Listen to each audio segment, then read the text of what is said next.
Hi, everyone. Thanks for joining me this afternoon or this morning, wherever you are. My name is Khang. I am going to talk to you about MVU with Flutter today. Um, I think this has been a really interesting topic of recent. Basically, a lot of, as a software engineer myself, I've always look at different types of design pattern or pattern that we use when we are working on our mobile apps. And so, there is always a lot of discussions when I meet with other developers about what's the best architecture for your application. Um, and I think this is definitely an interesting topic that I always think about as an engineer, and also, as someone who's really interested in system architecture and application architecture. So today I'm going to be talking about MVU with Flutter.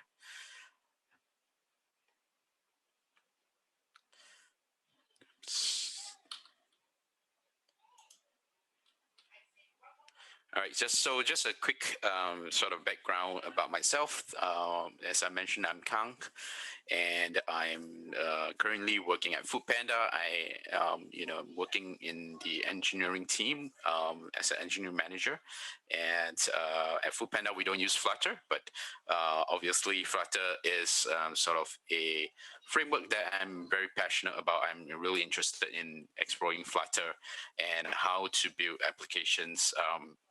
For myself or for possible applications in the future. And aside from my day job, I'm actually a community builder. What does that mean? It means that I am really passionate about the developer community, and I started the Android developers community here in Singapore in 2013, and that is a group on Meetup.com, and we used to meet regularly on a monthly basis, and that Meetup.com group has grown to about 3,500 members. And so um, the meetup, we use the meetup to again share knowledge about Android development within the community here in Singapore.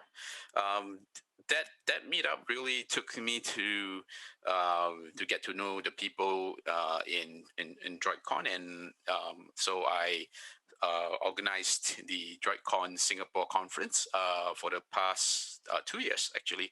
So our first DroidCon Singapore conference was in 2018, and last year, 2019, we had our second DroidCon Singapore conference as well. So as the conference chair, I talk to a lot of developers and try to understand, what do they want from the community, and and also from the conferences, what kind of topics are interesting for them. Right. Aside from that, I am also a Facebook Developer Circles lead. Facebook Developer Circles is a like an online community. It's a group on Facebook.com, and the community is for anyone who is interested in learning technology and sharing technology.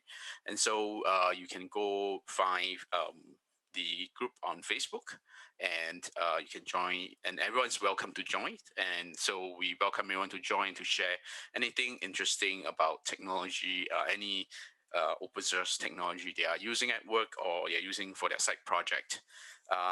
Apart from that, I'm also sort of learning Flutter, and I hope to be able to share some of these learnings along the way at flutterstore.dev.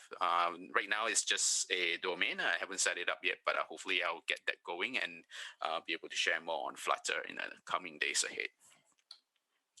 So today, I'm gonna kind of focus our session around these kind of four different areas within MVU for Flutter.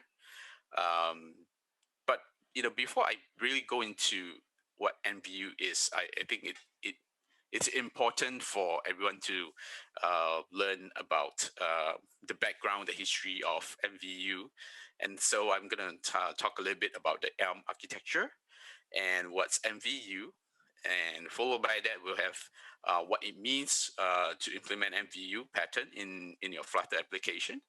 And of course, we will use this with a framework that is actually launched in 2018. I think that framework was available in 2018, but it's I would say it's not something you would want to use for your production application. But of course, I think it's really useful for you to understand the concept behind MVU and also the benefits of using MVU. And then I'll proceed with, if you are not using Dartea, and is this, what else can you do besides Dartea and if you're wanting to implement MVU within your Flutter application. So I think I'm not. Some of you might have heard of Elm. Some of you might have heard of T. What does it all these means? Like, as a developer, as a software engineer myself, I've always been very intrigued by this concept around functional programming. And so Elm is a functional language that compiles the Elm code into JavaScript, right? And you can find it's again, it's an open source project. You can go find information about Elm. It's elmlang.org. Basically, if you go to elm.org, you just their description is a delightful language for reliable web apps.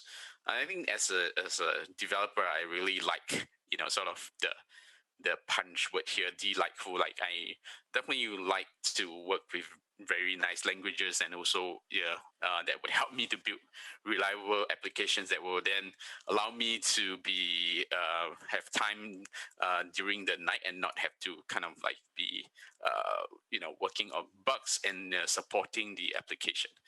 So as part of the Elm language, there is this thing called T, which is TEA, which is the Elm architecture. So the Elm architecture is a pattern for architecting interactive programs like web apps and games. Like but what does it mean? It's essentially like in Android, in many other sort of UI applications, you have these kind of patterns like that we are so used to, like MVP, MVVM. So the Elm architecture is the same thing. It essentially, there are no other architectures that have sort of arisen from the community. It's a very strange thing that the Elm architecture so sort of emerged naturally in Elm. When the early Elm programmers kept discovering, they were trying out different patterns, but they realized that it was sort of like not useful. But all of them ended up with this Elm architecture, this pattern, which is what I say, like deja vu, because they don't know each other. They've been just trying out Elm, and everyone's ended up implementing the same architecture for what they wanted to do with Elm in their application, which is really wonderful in a way. So if you have sort of been sitting here, thinking about, like, how is this related to Android and Flutter? And so I think, like, with every presentation, I always like to kind of tell a story that goes back in the sort of memory lane of Android or Flutter itself. So I recall that this particular GitHub issue, which was raised in Flutter in a while back. I think it's like 2017. The title of the issue is "Stop Calling Flutter Functional or Functional Reactive." What that issue basically raises is, are we sure Flutter is functional? Are we sure Flutter is functional reactive?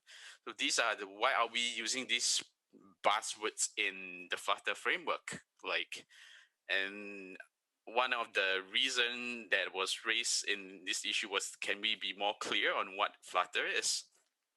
And so that resulted in sort of a PR, which I would say, like, the community and the contributors to Flutter decide that, hey, yeah, it's true. Like, I think Flutter is definitely a reactive framework.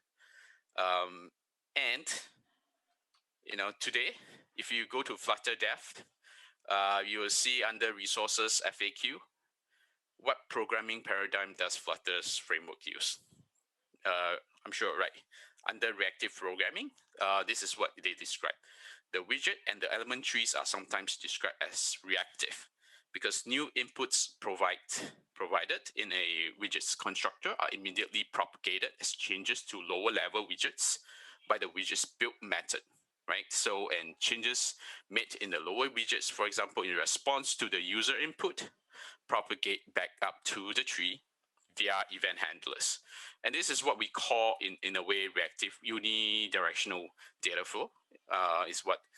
And so aspects of both functional reactive and imperative reactive are present in the framework, depending on the needs of the widgets. All right, so hopefully I've been, sort of giving you a good memory, sort of tour into the history of Flutter around the functional and reactive programming aspect. But as a software engineer, like, have you think about what actually is like functional reactive programming, right? Well, it's kind of like a new buzzword to impress your friends, FRP. Like, if you that's sort of like the sense I've been getting when I was sort of in my earlier years as a software engineer, going around telling a friend, "Hey, do you FRP?" Like, it gives you that coolness. Like, and what's FRP? So I found this on really nice comic strip. So I just do some narrative here. I use functional reactive programming. Cool. What is that? It's programming, man, but it gives you a software more functional and reactive. Cool. But what does that mean exactly? Oh, I definitely know what it means, but I don't think you would understand it. Why don't you try me? Why don't you stop asking stupid questions? So I'm sure some of you have been through this in a real life scenario. Hopefully not. But again, like, all jokes aside, what's functional reactive programming? Right. I think like the basic points are these three things. Functional reactive programming is basically what the word means. It's functional programming plus reactive programming. And let's just take away reactive for the moment and just focus on the functional part, right? So functional programming is just a paradigm that treats computation as the evaluation of mathematical functions. Like, if you think about functions, you can apply an argument and input to the function, and it gives you some sort of result, right? But the concept is of like functional programming is about pure function, and pure functions means that we avoid changing states and we avoid mutating data. So that's a two very important properties, or two very important um, key areas for functional programming. And so then we go to the reactive programming. It's a programming paradigm that allows you to easily express and deal with data flow. So, which means, like, sort of explained previously on the reactive programming for Flutter on our FAQ page. Widgets and element trees are sometimes described as reactive because the inputs, sort of user interface, what the user are doing, provided in the widgets constructor, immediately propagated as changes to lower widgets by the widgets build method. So all these like data between the different parts of the widget tree, from the root to the node and the other way around, sort of what we call, in a way, a paradigm for reactive programming. So now, like, let's go back to the topic of MVU. I wanted to sort of give you a very interesting view of what the Elm architecture is. Like, MVU basically is what we describe as the Elm architecture, because there's the model in here. The model is sort of like a puppet, and there's someone doing the sort of maneuvering and controlling the puppet. And we have a view here, and so you can see that's the theater. And then the users are, sort of poking at telling and sending messages to the screen, or this view in this case. That's a very interesting way of looking at MVU. So MVU has its origins from the community of functional programming language Elm. It basically stands for Model View Update. And this chart here, or this diagram here, is you can find it on the Elm Lang website. And basically, Elm itself, if you think about Elm, it's this kind of block here on the left. And what it does is, when a user is interacting with the web application, it clicks on a button, and that sends a message to Elm, the Elm engine. And what Elm does is process that, and out comes the HTML, which is what then is used to present the UI to the user.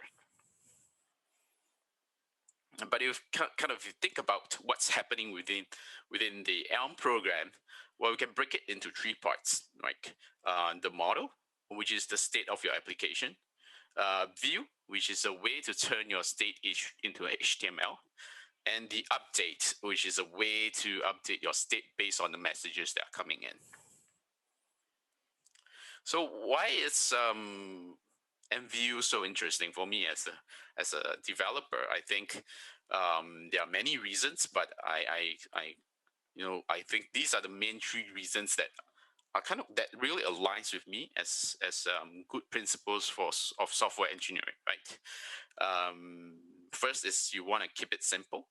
I think it's apparent why MVU is key, right? Because you can see from the whole cycle here that there's really nothing much to expect, right? It's very explicit.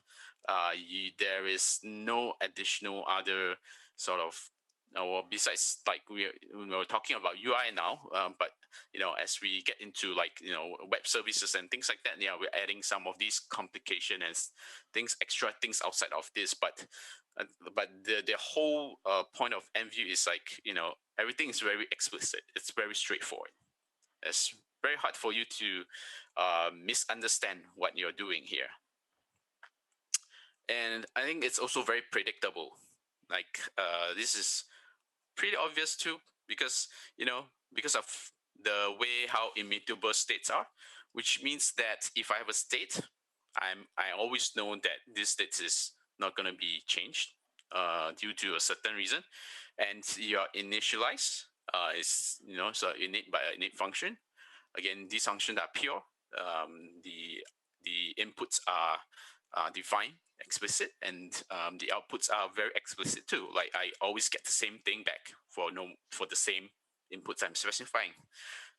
Change in the update function only by declared message. So the update function only change based on the message that it knows, right? So it does not care about other messages that it doesn't know. And the UI can be only declared in the view function.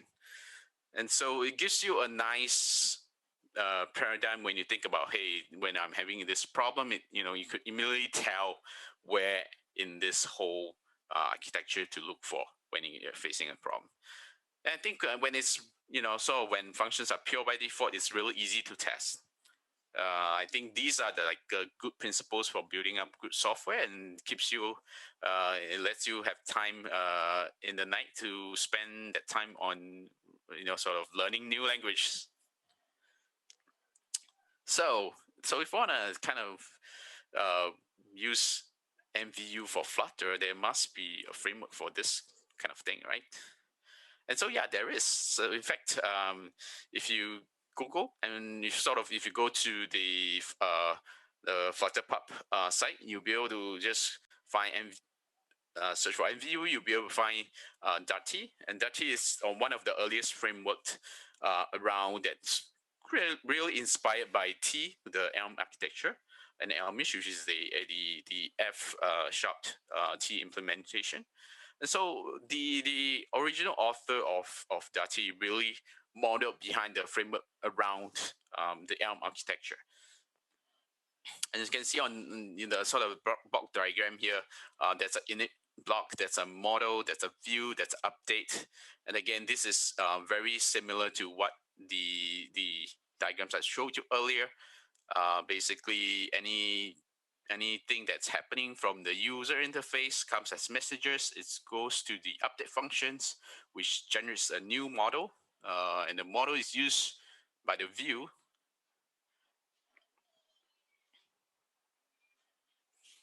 So Dartea again focus on three main things, like model, which is the application state. It must be immutable, and the view and update functions must be pure. And all side effects, which is what we call, we have to make this background, we have to make this async call to HTTP API, or we have to save some information to the local storage. These are all side effects, and these should be separated from the UI logic. So heart of the Dartea application is, truly just the three yellow boxes, model, view, update. And the state of the application, again, that's what we call the model, is mapped to the widget tree, the view. And events from the UI are translated into messages, and it goes to the update function together with the current app's state. And the update function is the brain of the application, and it contains all the presentation logic, and it must be pure. So all the side effects, such as database queries, HTTP requests, must be isolated. And they've implemented this as what we call commands and subscriptions. You can find out about these functions later on. In this session, I just want to kind of really focus on the MVU part. All right, I think now it's time we can go into some live coding. Exciting. Okay, over here, what I have is basically the sample application that you will end up with when you run a Flutter create. So which is essentially this demo homepage. And with this, this is what we call the counter example. Basically, when you tap on the button, it increases the counter. I'm sure a lot of you are familiar with this, but if you are not, you can just experiment this yourself. Install Flutter and do a Flutter create, and you end up with this working sample demo application here. And so the first step when we want to use Dartea is obviously we need to include that as a dependency. And so you would just add Dartea here. And so version is 0.61. This is the latest version. And just like a disclaimer here that, so even though Dartea is, it was released in 2018, or sometime around there, but it's not being regularly maintained. But I like that. I like to use Dartea as a sort of framework to allow me to explore around the concept of MVU, because it's one of the implementations that I find like really closely model what the Elm architecture is. So use this with care. Do not use this for production. But if you are adventurous enough, then I'm sure you can take on that adventure. So with every Dartea application, there's this thing that we call a program. What essentially is program is, let me just write it out here.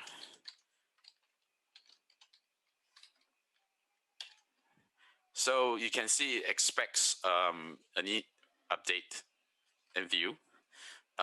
This is what we have talked about earlier. And so as part of this program, I'm going to kind of specify two things here. I'm going to say there is a model called counter model, and there's a class called message. And the third one here is a timer, which I'm going to ignore for now. Just going to send in now. So what it expects here is three things: the init function, the update, and the view. And I'll close this with a debug trace. Okay. So that's the very first thing you want to do when you're sort of want to use Dartea. You define this program. Program is just a way for you to set up a environment around MVU, and Dartea will use this program, and you think of it as Dartea as the Elm block within the Elm architecture. So the next step here is obviously we are missing some of these things that we just defined here, right? So first thing here, let's do a counter model, right?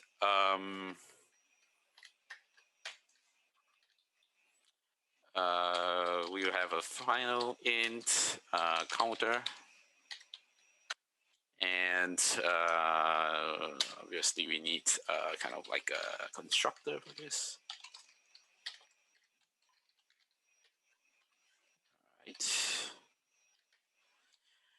And just to, just because I know that we're going to need this later on, I'm just going to do this now, which is essentially when we are printing out this as a string.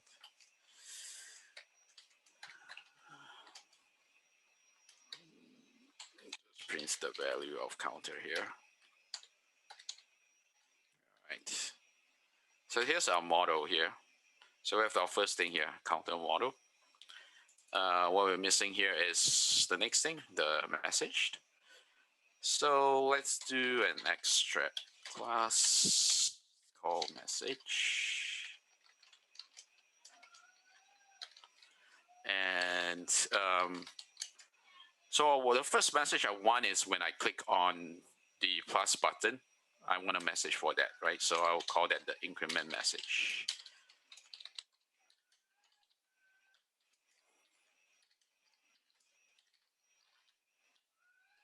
And of course, you can continue to sort of define what other messages you need within your application. But now I just sort of have this increment message. So this is done. I think I have a typo here. All right. So the next thing is my init function. So the init function is what Dartea would use to initialize this model. So we have within the Dartea application we call the UDP class, and it expects a model. We just call counter model here, and a message, and init function. This is basically counter model.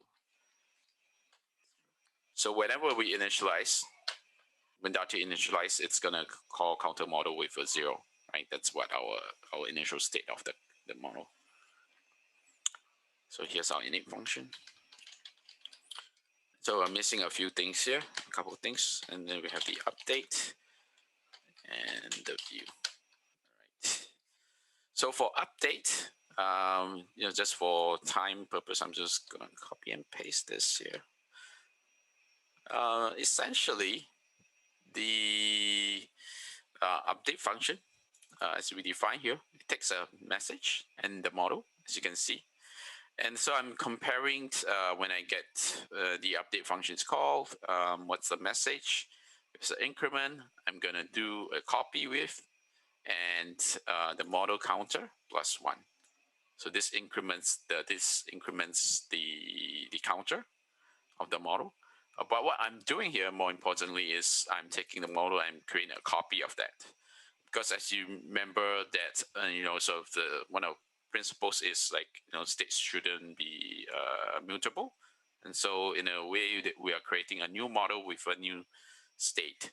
And that is what we are doing here. And we're calling the UDP, creating a UDP with that. And just remove these first. Okay. So what I'm missing now is the view that sort of define here.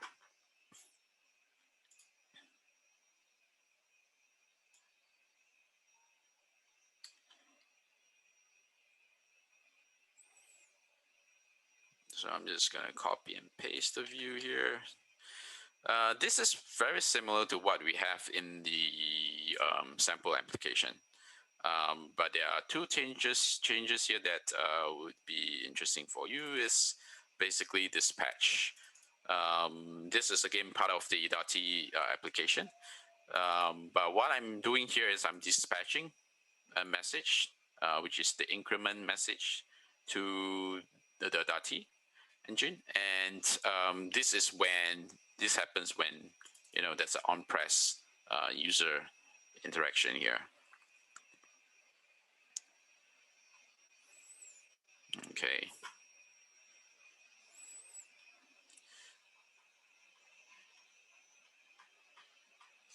So the last thing we need to change is the my app class. We don't need some of these things here, so I'm just gonna remove this.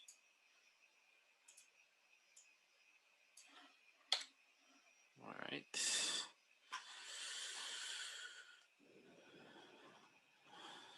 Just gonna copy and paste this.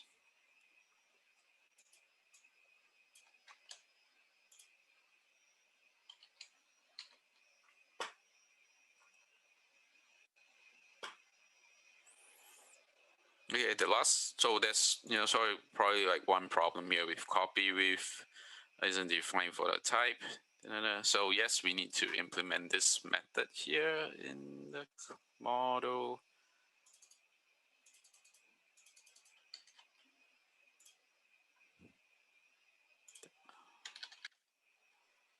So again, this is nothing very special. We just basically implement the copy with method that takes a counter, and again, so we are returning a new object here. If counter is defined, pass in here. So we're just returning this as a new copy of the counter model. All right. Last thing here is we need to pass this into the app. Boom. Okay. Oops. Dun, dun, dun. Okay. Let's try this again.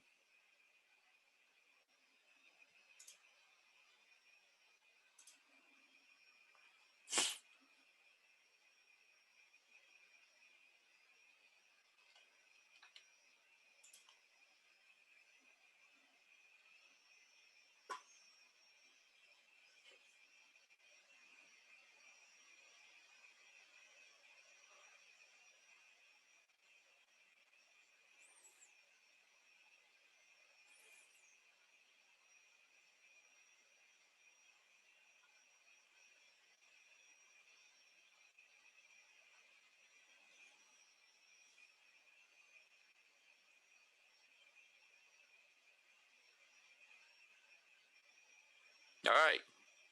So it's working. So click on that, and you're updating yours, and it's working. So I hope this gives you a very sort of simple example about how you can use Dartea and how how Dartea allows you or enforces you in a way to think about MVU, and it's very closely related to how the Elm architecture is. Again, this is a very simple exercise, but I hope it gives you the basic understanding of that, so that you can kind of build upon this. And I'm sure you have other questions such as this. It looks very simple, and it's probably okay to use it in this counter app. what if I have more complicated use cases, right? And so Dartea does, sort of provide you with the program class to allow you to build your app this way. But they also, understood that modern applications are complex, right? There are many needs, such as making background calls, async calls to HTTP requests or for your APIs and things like that. So they've provided several different mechanics that you can use to build up these complexities, and but at the same time, be able to closely model the Elm architecture. And I'm not going into that today because it's actually not that simple. There is a few more classes involved. There are a few more things we need to do, but you can sort of go. There's a build-up example that utilizes what they call as a message bus. That essentially you're using a message bus to handling all these messages, and you can be sending messages from different widget trees or different nodes within a widget tree. That's what essentially Dartea is helping to make that easier. So you can find the example of use the one that uses message bus on their GitHub project, and you'll be able to use that to kind of understand how to build those complexity around your application. Right, now we're done with the live coding, and so you might think Dartea is kind of like not maintained anymore and like can't use it for production. How are people doing it in a more sort of production ready way, or maybe in another paradigm that's very close to MVU, but at the same time it doesn't rely on a framework. And so like was looking into this, and I found another framework called Riverport. But Riverport is not really an MVU framework. It's sort of a new re-implementation of providers. And if you've used providers before, there are some challenges with providers. And what Riverport is, I guess, objectives and goals is to overcome those challenges. And I've came across a very interesting way of sort of applying the MVU model, but not in a very direct way. And I think this can work out if you are kind of interested in MVU and you're sort of interested in trying to not be very strict in terms of the Elm architecture. But the principles are pretty much the same, right? So what Riverport is a state management library. It has the ability to catch your programming errors at compilation time rather than runtime, which is very nice. So you won't have to get into all these like exceptions and undefined states. It removes the nestings for listening and combining objects, and then ensures that the code is testable. And these are like points I've taken from the Riverport site. Definitely are, I think like just applying the principles of immutable states, and it gives you the more ability to test your code, right? So I think that's one of the ways that it ensures that the code is testable. But again, I've yet to really look into sort of this point, how, what other ways they are ensuring that the code is testable. And along with that, they have also integrated hooks. So hooks is sort of what, if you guys, some of you are familiar with React hooks, Flutter hooks is sort of implementation of React hooks. It's kind of a new object that manages the widget life cycles. It increases the code sharing between widgets by moving duplicates. And so if you want to know more about Riverport, you can go to riverport.dev. So I have created a kind of a sample project here on my GitHub. You can find it on GitHub/Khang Toh, Flutter MVU Riverport hooks. But essentially, what I've done here is I've taken the counter out as a different as a separate file. And again, and as part of that, I have a new thing called what the counter updater is. The counter updater is what I envision is sort of that does the role of the update function. So over here, in the counter model, it's I think it's very straightforward. You can see this is class. It's kind of a model. It has the final int count that implements the counter itself. Equitable is just a way for us in Flutter to sort of compare between two objects. And so I'm extending from that. But again, you'll be able to use Flutter annotation here, which means I'm using the immutable annotation here. That means this class itself, this model cannot be mutated, like any with all these objects or properties within that. And also as part of that, I'm creating the copy with method here that returns a new object every time I'm changing a state or changing a property within this model. Next is what I call the updater. And so updater is pretty much that if you're using report, you have this thing called the state notifier provider, which it allows you to provide a scope, and so that you can access these providers any sort of any part of your application. So as your counter updater, I'm just extending from the state notifier. Again, these are the init function here that I'm calling to set up the provider, the updater. But what is the whole point of the updater is I'm putting the logic that would that implements sort of when I receive the message and within this updater with this update function. And so this is the function that increments, right? And so it uses the state, which is a model, and copies a new model, and then adding the state count +1 here and setting this new state. And inside your main app, you'll be able to use a provider. This is how you kind of use the provider and get the counter updater provider model, say within your widget build function. And here is the model that I've gotten from the provider. And again, I'm using the context read, the counter update provider, and calling the increment method here. And so you can see that there is separation. That's like a good separations between the model, the function itself, the updater, and this allows you to sort of construct a very similar way of MVU within Flutter itself.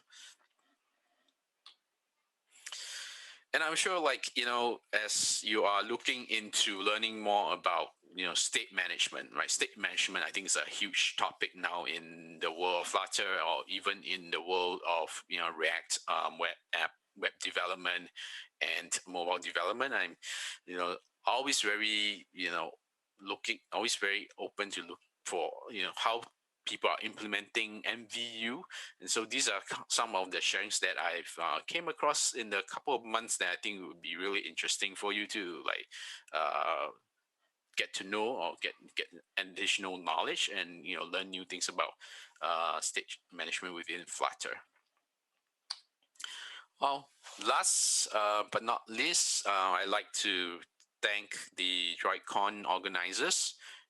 This was a photo of us, me and my two other friends. We were part of the organizing committee for droidCon 2019, and I truly know how much it takes, the amount of effort it takes to put together a conference and such a large scale online event, and for getting all the excellent speakers and